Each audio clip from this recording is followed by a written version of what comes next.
It's no secret that newspapers are under siege. More people are getting their news online and taking advertising dollars with them. So as a result, hundreds of papers across the country have been forced to close down, cut back, or merge. Just last week, Post Media announced it is shuttering 6 local papers and halting the print editions of 3 others. And last December, Star News Publishing announced it was closing or selling all 13 of its newspapers in Saskatchewan. But instead of giving in, employees at one of those papers decided to put their livelihoods on the line and just save it. The Prince Albert Daily Herald has been around in one form or another since the 19th century. And as Nick Purdon explains, losing it would mean losing a piece of the community.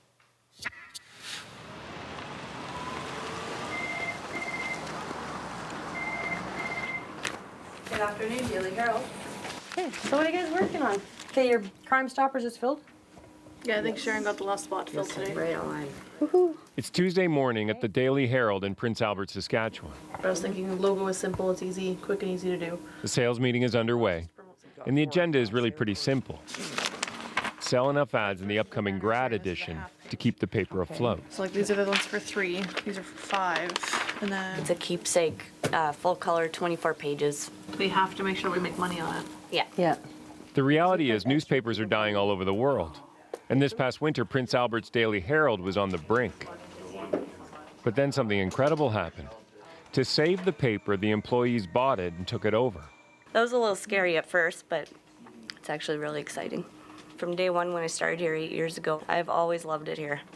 I've always enjoyed coming here, and I didn't want to see it going anywhere, that's for sure. The question I have is, if big media companies fail, how is a group of everyday employees going to make a paper profitable?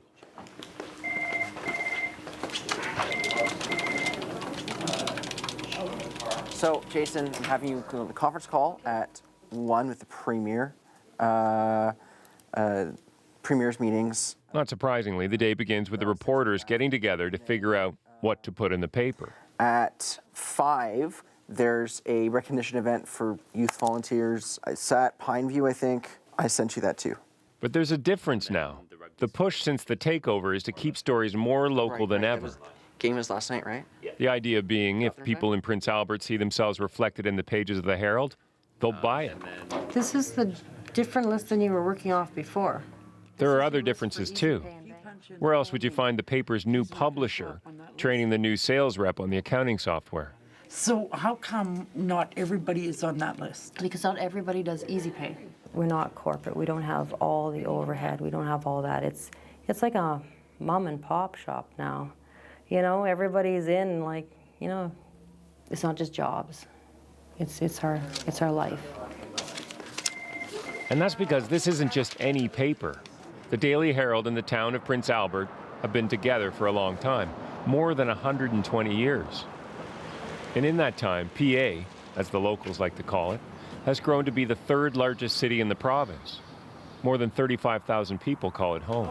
Cool. Jason moved to Prince Albert 3 years ago. When it's time for him to head out, I follow him out the door. So what's the assignment? There is a group in Prince Albert that's giving awards to some volunteer students. It's one of those moments that is really important to the community because most big media outlets don't come down here and cover this stuff, right? That's definitely one of the more enjoyable parts of the job. When the Herald was up for sale and the rumors were that it was going to close, Jason got calls from other papers. He chose to stay. It's not a step I ever thought I would have to take in media. I never thought that I'd have to be part of a group that would buy a paper to keep it alive. With his salary, Jason says he can't afford to invest in the paper yet, but he's doing his bit nonetheless. I just don't get paid as much as I used to, is essentially what happens with me. But it's worth it. I mean, I don't regret doing it. No one put a gun to my head and told me I had to stick around and be a part of this. It's something I did willingly, and it's something that I'm glad to do. Families, everyone, the staff, we all appreciate the work of our youth volunteers.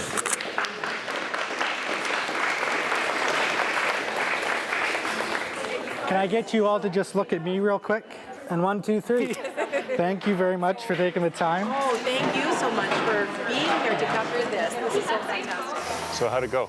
Pretty good, actually. It was one of those events where everyone's always happy to see us.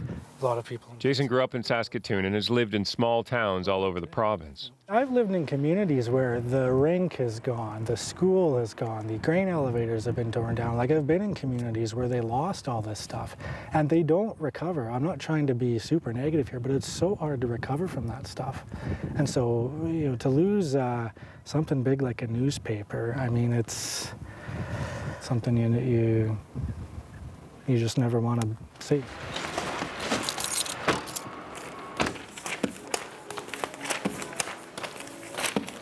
How many of these a day do you do? 25, 27, 28,000. Let me see your hands. How do they feel? Good. Yeah, I like doing this. Yeah. All winter, Brenda worried about her job. Since the employees took over, that's safe. But she tells me that actually the biggest change is that now she feels part of something. What kind of decision is that for a group of employees to step up and buy a paper? Yeah, it's crazy. Yeah. For them to step out like this, and I'm excited because this group of people, if anybody can pull this off, it's going to be them. Yeah. They're going to do it. Yeah, we're going to do it.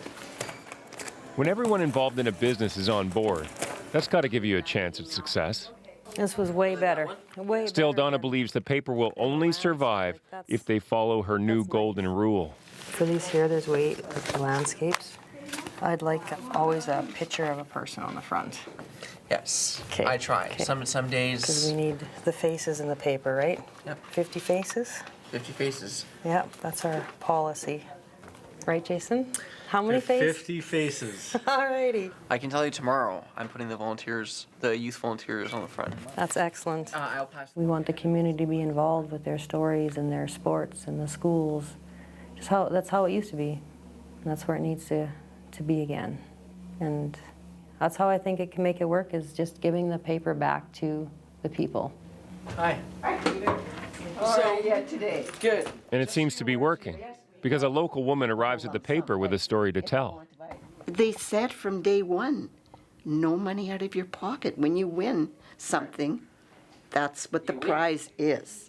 Jerry Lavallee's story is that she won a car in a contest, but they kept trying to get her to pay up front. I already paid for the calendar. Right. Really. All right, I'm gonna grab my camera and I'll get you to step outside here.